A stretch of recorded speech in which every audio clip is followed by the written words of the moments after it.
One day I saw my son. I was watching him having a hard time with so many other things that normally he's at ease with. He was losing that shine, you know, he had in his face. Any parent who's been through this with their kid can tell you it's like the worst few weeks of your life. He'll be like, I can't do it, and I keep trying to teach him, there's no such word as you can't. The fear that testing creates has cut his potential for so many other things. I can't imagine why it takes 6 days, 70 minutes each day to literally find out what my child knows in reading and math. If you think about a third grader, they're 8 years old. He's 8 years old. He's just 8 years old. You know, why do you want him to sit for 70 minutes and take a test? Every child learn at a different rate. Every child learn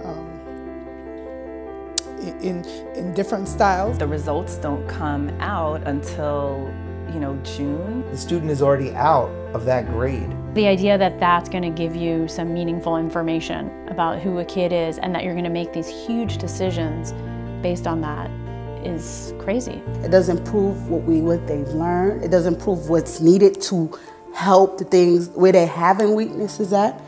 The test is just a test. They're using them for promotion, and they use it to evaluate his teacher, and then they use it to judge the school as a whole. I find myself as a mom wondering who's benefiting from this amount of testing and this length of testing. I don't think it's the kids. There's a company called Pearson who has created these tests. They're a for-profit company. When they're weighing a choice between the best thing for education, they always have to weigh in, how is this going to affect the profitability of this company?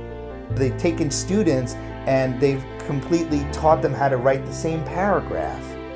And if you don't write the paragraph in this manner, then you're not going to get as high a score on their test. So now we don't have any more creative writing. We don't have music anymore, we don't have sports anymore, we don't have art anymore. All the talk about higher standards or, critical thinking, I'm all for that. I don't think that you're going to get to those higher standards by throwing tests at children. There are people in power making decisions about my children in public school, while the vast majority of their children are in private school. Private schools are not required to participate in high-stakes testing. They essentially opt out. We're refusing to take the test. We're refusing the test. We're out. We're out. We're not taking the test. He will survive. Education should bring that light